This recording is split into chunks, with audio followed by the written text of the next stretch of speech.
They do awesome work. And you know who else did awesome work? Guys, I mean, I work in radio and market 10, so segues are a thing. Shout out 4,100 people watching live. Thank you guys so much for tuning in, helping the cause and spreading the word and helping us do the deed tonight. This guy did a pretty good job at, I don't know, delivering pregame speeches, getting people hyped, or I don't know, just intercepting passes on Monday Night Football. How about a pick six for the one and only Devin McCourty, everybody? D-Mac, what's up, man? D-Mac. Oh, how cool is it? The number spiked because everyone thought Mike Reese was going to come on. So shout out Mike Reese getting it to 4,000. Let's go, Mike. Right? People are just like, oh, man, D-Mac, I've heard his stories. I see him on Sunday Night Football. I don't get enough of the pride of Framingham. How you doing tonight, my man? I'm doing well. How you guys doing? We're doing all right. I really appreciate you coming on here, first of all. No problem. Hey, Andrew, I'm living like you. I don't know about the rest of these people. Megan talking about she can't have a drink and go on TV. What are we doing? It's 2025. That's fine. I don't know how you do radio at EEI if you're not, a little like in the back. I thought that was normal. Yeah. What are you sipping? Little tequila. Nice. Are you a Reposado or a Blanco? I'm a Reposado guy. That's my guy. Got a Reposado. Exactly. I'll you know what? I'll put myself in timeout for that one, guys. I apologize. So DMAC, actually, what we've been doing tonight, as you can see, or you may have heard while you were backstage, was if people donate $25, they get to ask a question at some point during the night. 50 or more, they get entered into a Bruins raffle. Or in the case of your friend and ours, Trish Kennedy, has a suite at the stadium, used to own Zudi, team sponsor as well. You could make a massive 4-figure donation before the party even got started to help support the cause towards cancer research. And she said, I want to get this question asked, and I would like Devin to answer it. So I'm going to hit you with a fun one right off the top, buddy. Glad you got the tequila in your hand. Trish asked, Dev, if you or your brother were back and about to go to college, because, Bill loved you guys. I don't know if anyone knows they went to Rutgers. But if you were about to go to college, would you play at University of North Carolina, knowing everything you know about Bill Belichick? I thought that was a great question, actually. That's good. I would. I mean, look, I was the special teams player that got drafted in the first round that turned it into 13 years in New England. So I'm hoping Bill and Steve are still in North Carolina, or one of the Belichicks, with Brian being there too. As my son, if he's good enough, and even if he's not good enough, I feel like they owe me a scholarship to North Carolina for at least one of the two boys. So it won't be me, Trish, but one of these young McCourtys will be heading to North Carolina, and I'm excited because I want the gear. I want all the Jordan brand gear. So that would probably be the number one reason why I would go to North Carolina, is for the gear. But Belichick would be a good number two. That's a headline right there. Devin McCourty sending his son to UNC. It's decided already. There we go. And they don't even know if he's going to be good yet. Exactly. Oh, yeah. I think the excitement is crazy high for North Carolina. I think the TV ratings will be great. I bet those tailgates will be awesome. First episode of College Game Day down there this fall. I think it's going to be spectacular. Yeah, absolutely. I got a couple of friends who are Duke fans. So I've been talking trash to them, acting like I went to North Carolina. So I'm all for it.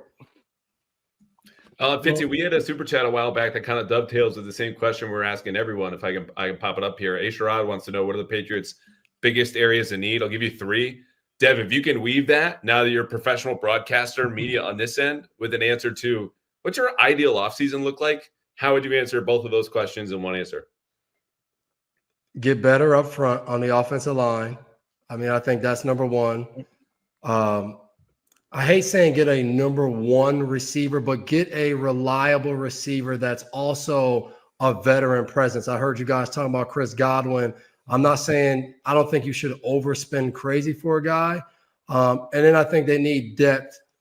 I would like to see depth in the secondary. I think you can either be really good up front or you could be really good in the back end. And I think when you look at Gonzalez, you look at, Duggar and Peppers being back, I think – they should bring Jonathan Jones back. I think Jonathan Jones should be a safety, and I think that gets you the 3-safety look. Terrell Williams in Detroit, when Ife Melifonwu came back, that gave them their 3-safety set. And the year before with Gardner Johnson, they had 3 safety sets with Branch playing in the nickel. I think John Jones could play that kind of role. You have Marcus Jones there, another guy who, when he's healthy, he's played well for him at corner. But I think even adding another corner in free agency is like one of those not high on the priority list, but I think could allow them to get back to being like a really good defense if they could hang their hat on being really good in the secondary. For sure. They're looking at some nickel guys out there right now. Obviously, some outside cornerbacks are good out there too. Do you have one free agent that you like the most in this class that you think that would really fit with what Terrell Williams, Mike Vrabel, Josh McDaniels, all those guys are trying to do in New England? I mean, I look at it, I think both sides. I think Milton Williams on defense, and I think Ronnie Stanley on offense.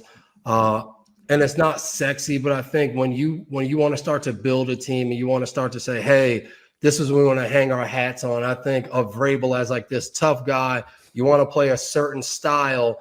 I think investing in that shows everybody, your players and, the media, everyone else that, hey, this is what we're going to be built on. To me, it's very similar to the Chargers deciding to draft Joe Alt this year and saying, this is what we're going to do. And not the perfect season, but they were in the playoffs this year. And I think what you invest in and who you invest in shows and sends a message to everybody. And then hopefully you start to move in that direction.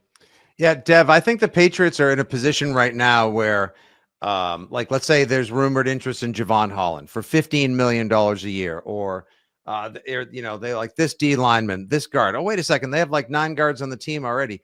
There's such a dearth of talent. There are so few blue chip players on there.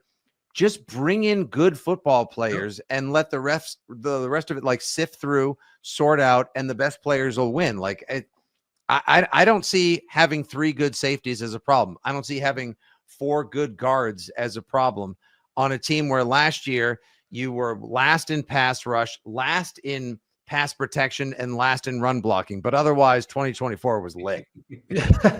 And one of the interesting things is that we don't know how this coaching staff views the roster. Like that hasn't really shaken out yet. So like you just said, what's wrong with having 3 good safeties? We don't know how they view what they have at safety right now. Do they like, having Jabril and Kyle, both kind of strong safeties, guys that'll knock your heads off, can play down that linebacker? Do they like that? Is that what Terrell Williams wants to build on? So we don't know. They could be sitting there saying Javon Holland's a priority because we want a true kind of free safety. Like that's I think the hard thing to truly figure out, because you have Vrabel in Tennessee, and it was unique because you had Derrick Henry, and you're not going to get Derrick Henry. You're not going to find a guy like Derrick Henry.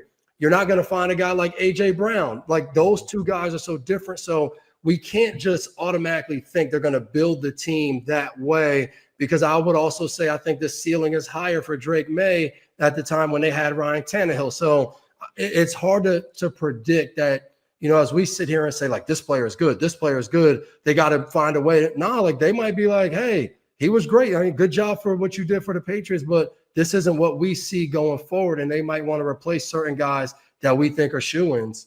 So, Deb, we got a couple questions in our chat here that I want to get to in a second. But real quick, there's a story I did a number of years ago where I learned Wednesday morning, you guys were in the team meeting, Bill would be part professor and psychologist and historian and break down every single team down to their core, how they thought, what they want to do, and how they're going to do it on Sunday. When you prep for Mike Vrabel's Titans in 18, and then 19 in that wild card game, and then 21 when you had him at home, blew him out. Aside from Derrick Henry and A.J. Brown, what elements of what Bill was telling you guys do you think will resurface in New England about how this team will play, what they want to do, and how they think? What do you mean besides Derrick Henry? In a playoff game, he ran for like 175 yards. But I think that the thing you have to be prepared for is some of the things you might not see all the time. Like they went 2-3 tight ends. They did different things like that of getting big. And then they had Jonnu Smith, who could also play a little bit of like a pseudo wide receiver. So I think being prepared for the kind of unexpected. And I think on the other side, defense, like when you're preparing for their defenses, be prepared for them to stop what you do well. I think that's at the core of Mike Vrabel with all of the New England background, Bill Parcells, Bill Belichick of, you're not going to come out and think, hey, we're really good at, throwing the ball outside, and that they're not going to have a plan to stop that. I think those kind of key things. It's going to be a tough football game from an offensive standpoint. I don't care who the running back is. He's going to probably try to win the game up front, running the ball, and then play to their strengths. But I think that's the key. It's going to be, how do we play to our strengths? Josh McDaniels, we know that's what he's about. And then how do we take away what you do best? A little bit of it is the old school Patriot way of the time I was there, the time Vrabel was there. I could see some of that coming up. I think the style and all of that will be different, but I think the core of what they're going to want to do is going to be based on those things. All right. And since now you have to dabble in, or, you know, your primary gig is in sports media as well, the playing days, the red jacket to come, the Lombardi trophies and the big speeches are behind. And now there you are on Sunday Night Football representing for Pats Nation and all good football fandom. We'd love to know, what is your favorite worst take in football or sports that you've stumbled across, maybe while doing Sunday Night Football or recently? Like, did you read something and just go like, damn, you got to be kidding me?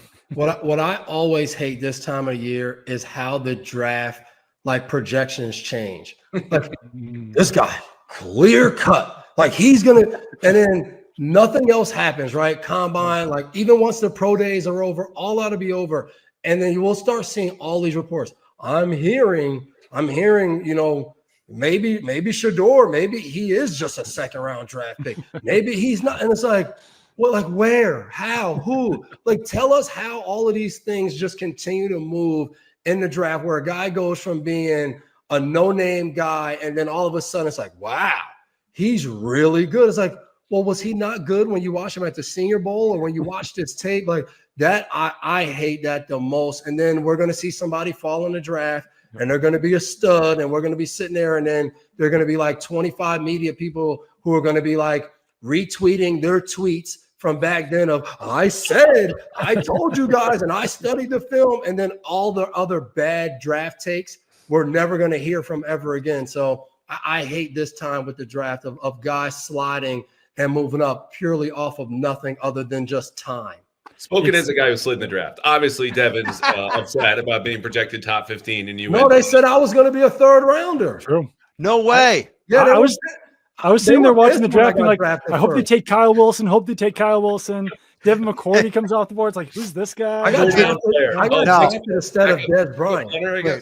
I was going to say, like, is now the time where it's okay to say, I was on an airplane, Dev. I was about to take off and fly from New York to LA, and I'm tracking the draft on my phone, and I'm waiting for like Des Bryant to come up. And all of a sudden, Devin McCourty, New England Patriots, comes up, and I was like, Devin McCourty, who the this?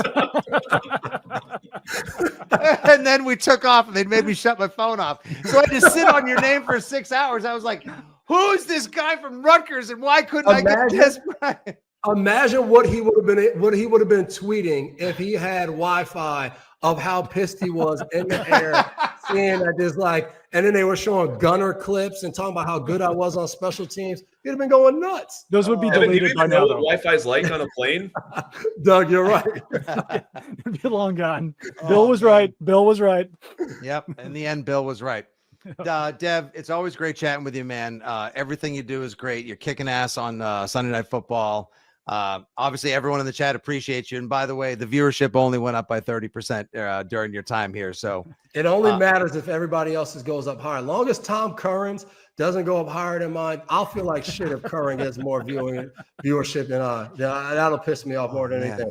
Hey, Doug, appreciate you, man. Wouldn't miss this. Love everything you do, and happy I got to come on here and support you tonight, man. Awesome. Thanks so much, Debbie. The best. No problem. Appreciate this, D-Mac. Keep pounding those beers, Andrew. Don't slow up, man. This one's for you, pal. You'll be slurring by Curran. We got you. That was Devin McCourty, everyone. Jason. So goodbye, Jason. Yeah. Bye, J-Mac. Hey, great to see you, buddy. Thanks so much for swinging by tonight, Dev. Happy offseason. Be blessed.